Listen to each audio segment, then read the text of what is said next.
नमस्कार दोस्तों, हमारे यूट्यूब चैनल एग्जाम लर्नर में आपका स्वागत है। दोस्तों, आप सभी को सबसे पहले बसंत पंचमी की हार्दिक शुभकामनाएं। माँ सरस्वती आप सभी पे अपना आशीर्वाद जो है बनाए रखें।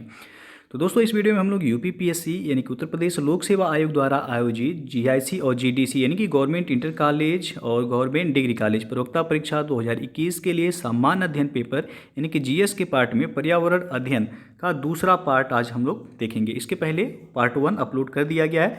जो लोग नहीं देखे हैं, चैनल के प्लेलिस्ट में जाके आप वहाँ से देख सकते हैं, या ऊपर आई बटन पे जो है शो कर रहा होगा, वहाँ से क्लिक करके जो है आप देख सकते हैं।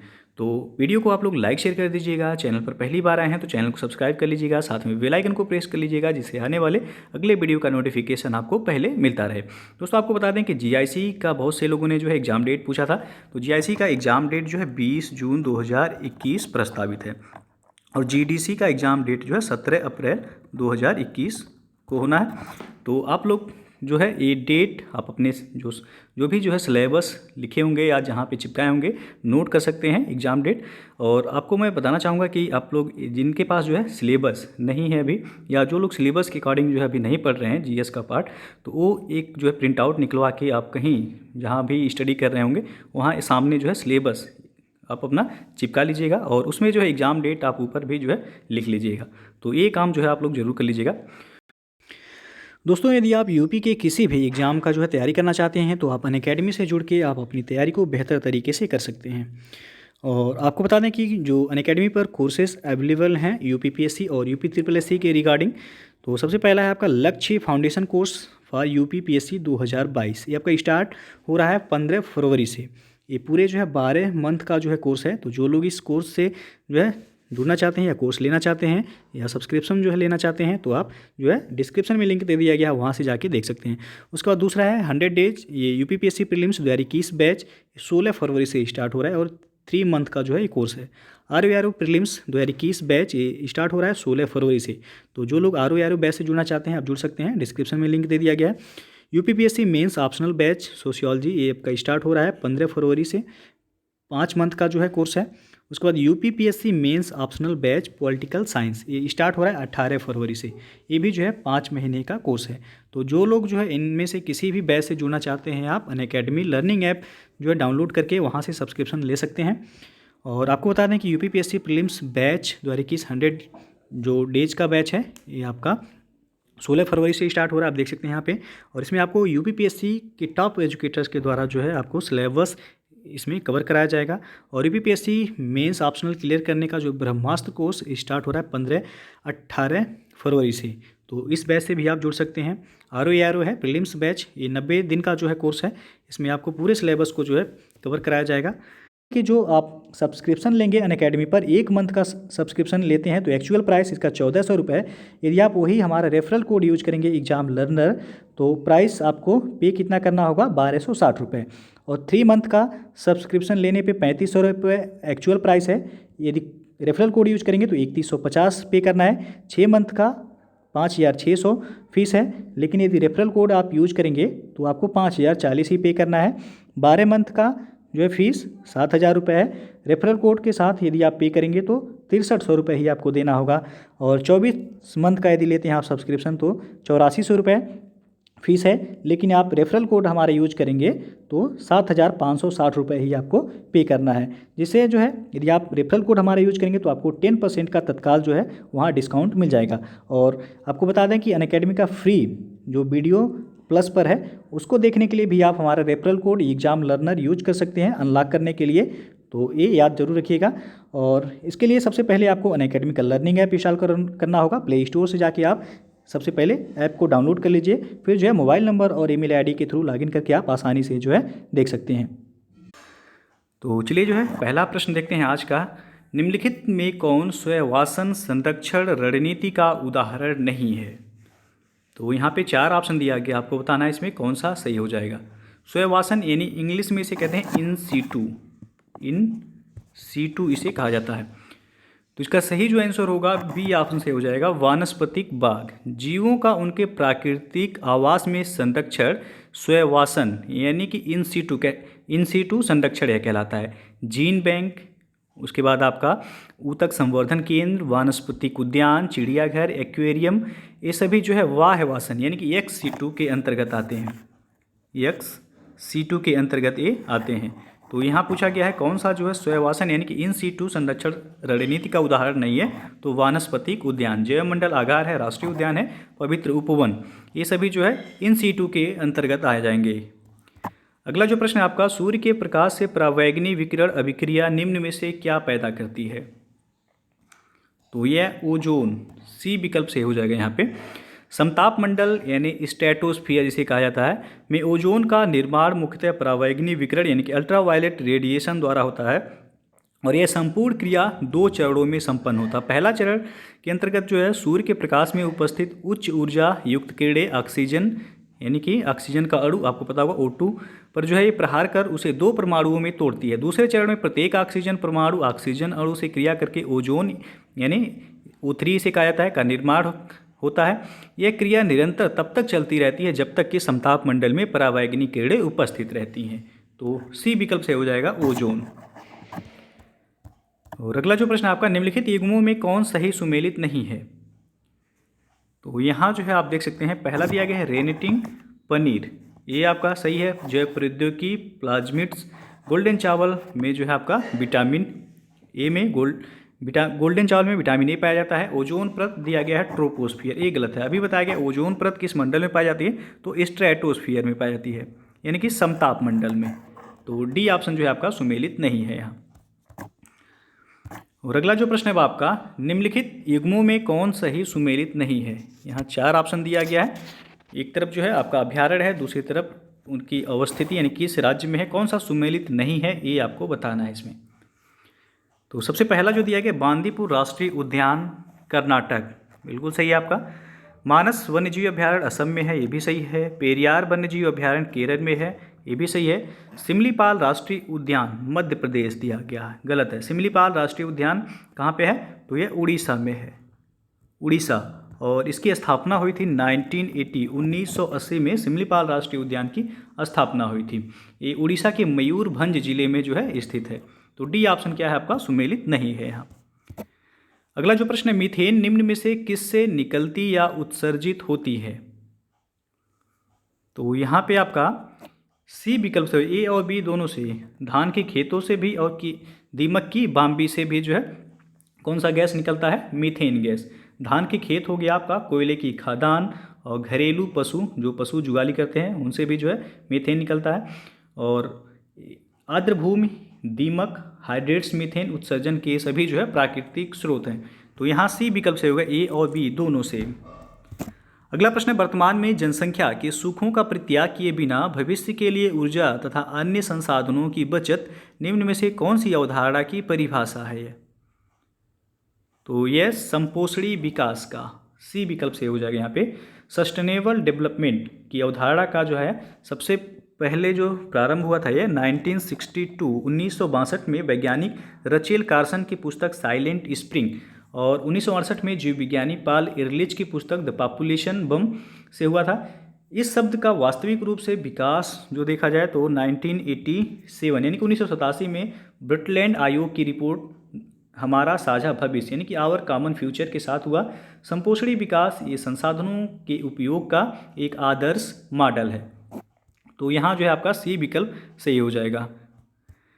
अगला प्रश्न है, ग्रीन पीस इंटरनेशनल का मुख्यालय कहाँ पर स्थित है? तो आप सबको पता होगा ये एम्स्टर्डम में है, ये विकल्प सही हो जाएगा। ग्रीन पीस ये इंटरनेशनल पर्यावरण के क्षेत्र में कार्य करने वाली एक गैर सरकारी संस्था है। इसका मुख्यालय जो है एम्स्टर्डम नीदरलैंड में है, नीदरलैंड, ये विकल्प सही हो जाएगा यहाँ पे। अगला प्रश्न है आपका, निम्नलिखित में कौन द्वितीयक प्रदूषक है? यहाँ आप देख सकते हैं 4 विकल्प दिया गया है, आपको बताना है कौन सा ऑप्शन सही होगा। तो ए विकल्प सही हो जाएगा स्मॉग। स्मॉग किस श्रेणी में आएगा? तो ये द्वितीयक प्रदूषक की श्रेणी में आएगा। स्मॉग हो गया आपका पैन, जिसे पैरा एसिटाइल नाइट्रेट कहते हैं। उसके बाद आपका ओजोन हो गया O3, ये सभी जो है द्वितीयक प्रदूषक के अंतर्गत आते हैं। जबकि कार्बन मोनोऑक्साइड, कार्बन डाइऑक्साइड और सल्फर डाइऑक्साइड ये सभी प्राथमिक प्रदूषक के अंतर्गत आते हैं। तो यहाँ ए विकल्प सही हो जाएगा।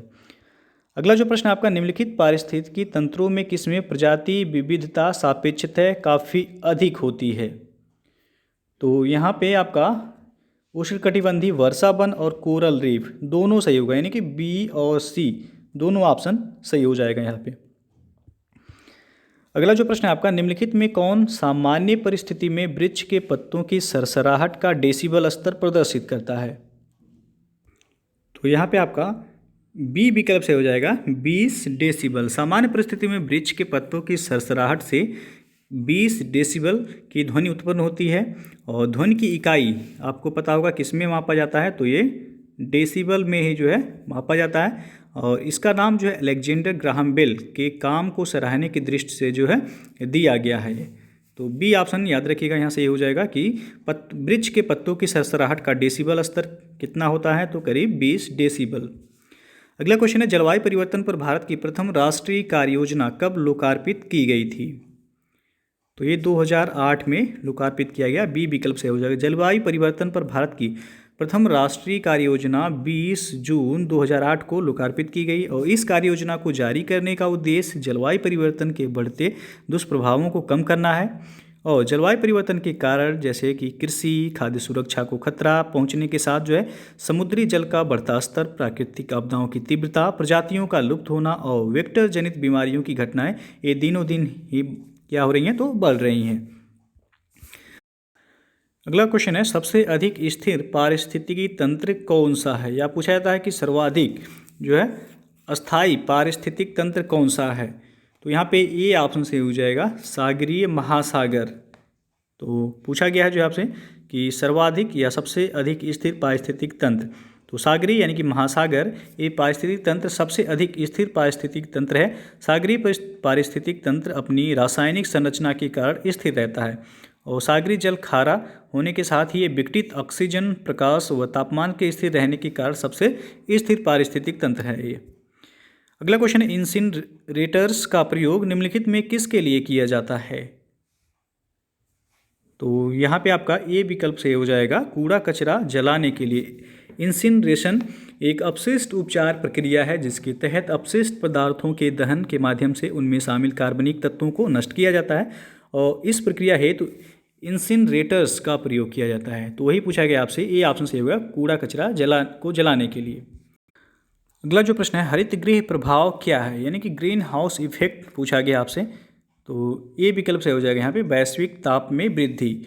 हरित गृह प्रभाव ये वैश्विक तापमान में वृद्धि को कहा जाता है। जिस प्रकार से बिना मौसम की खेती के लिए कृत्रिम हरित गृह का निर्माण कर अपेक्षित वातावरण का निर्माण किया जाता है, उसी प्रकार हमारी पृथ्वी को वायुमंडल ने चारों तरफ से घेर कर रात में पृथ्वी से परावर्तित होने वाली ऊष्मा को रोकता है, जिससे पृथ्वी के दिन रात का तापांतर अधिक नहीं हो पाता और वायु में प्रदूषकों की वृद्धि पृथ्वी से परावर्तित ऊष्मा को अधिक मात्रा में रोक रहा है, जिससे पृथ्वी के औसत तापमान में वृद्धि हो रही है। इसी को हरित गृह प्रभाव कहा जाता है, यानी कि ग्रीन हाउस इफेक्ट कहा जाता है।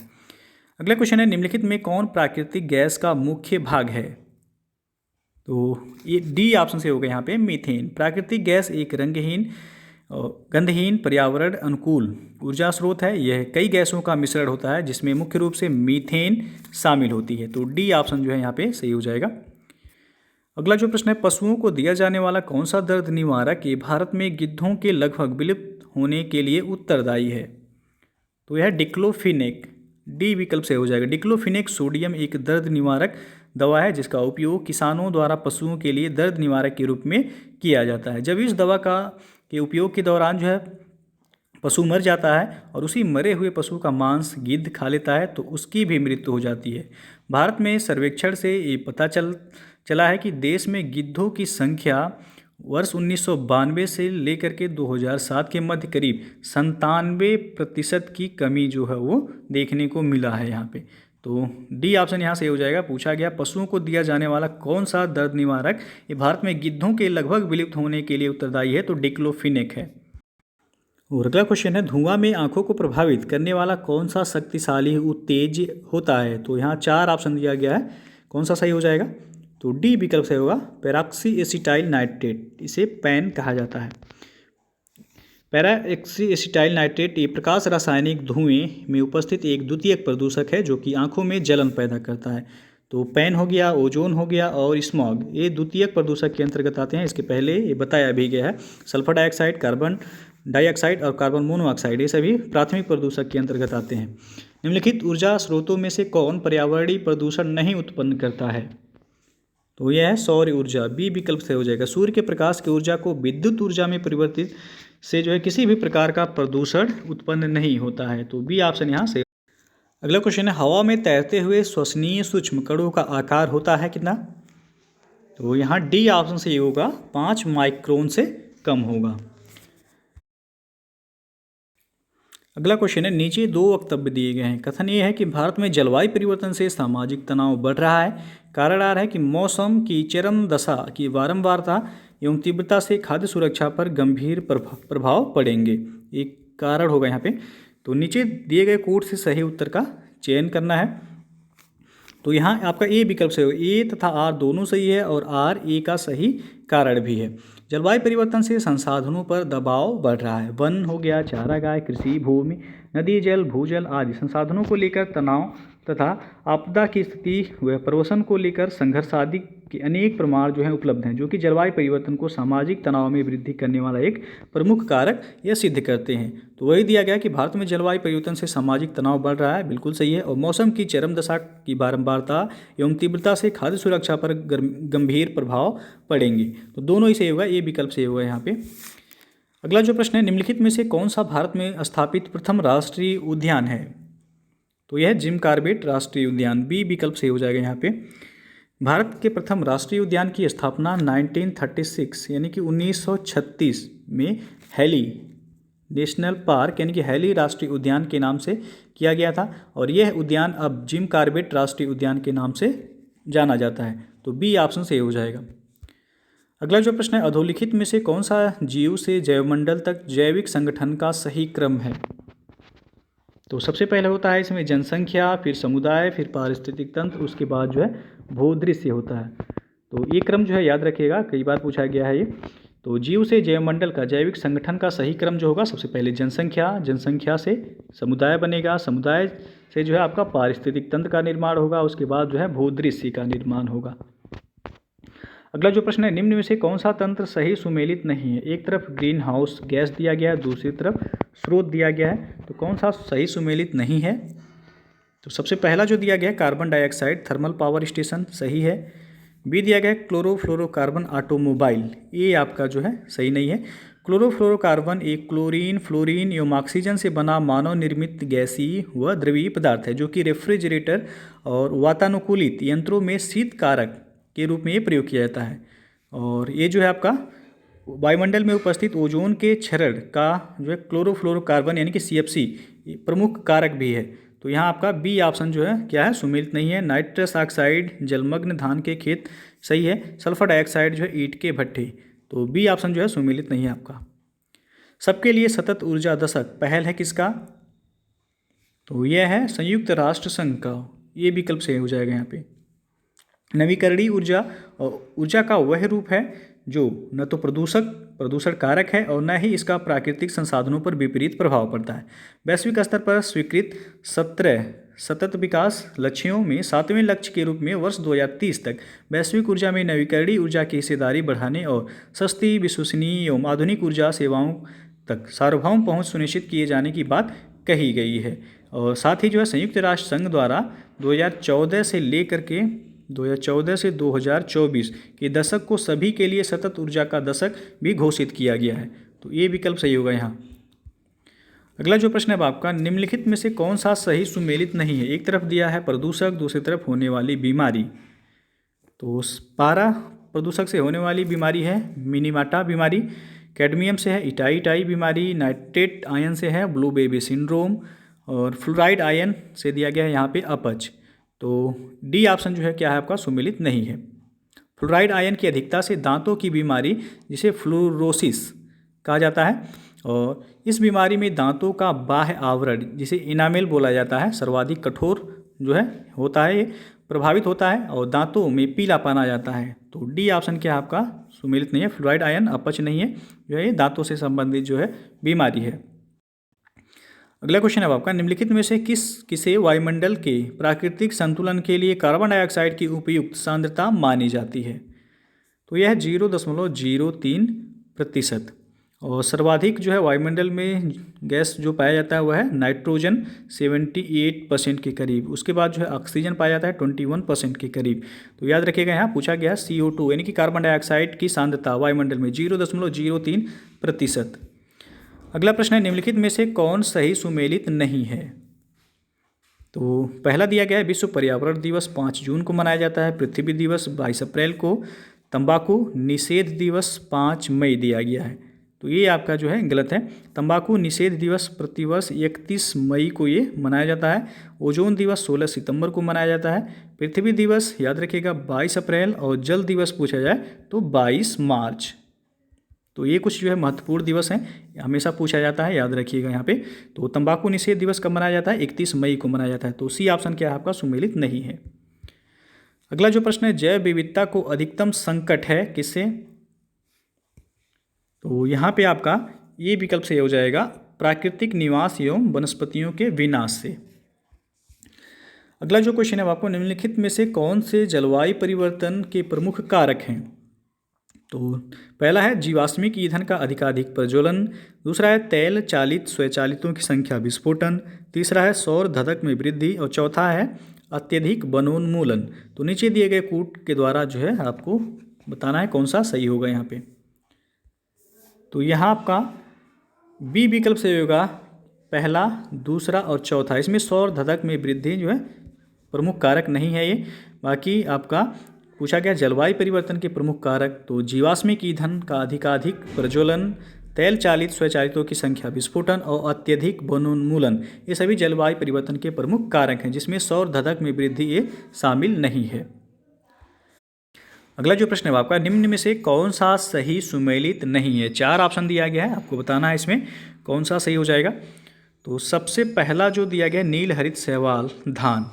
तो नील हरित शैवाल ये आपका नाइट्रोजन फिक्सेसिंग एजेंट के रूप में जो है कार्य करता है धान के खेत के लिए। और राइजोबियम लेगुमिनेसेरम ये मटर के पौधे के लिए जो है ये आपका नाइट्रोजन फिक्सेसिंग एजेंट के रूप में कार्य करता है, सही है।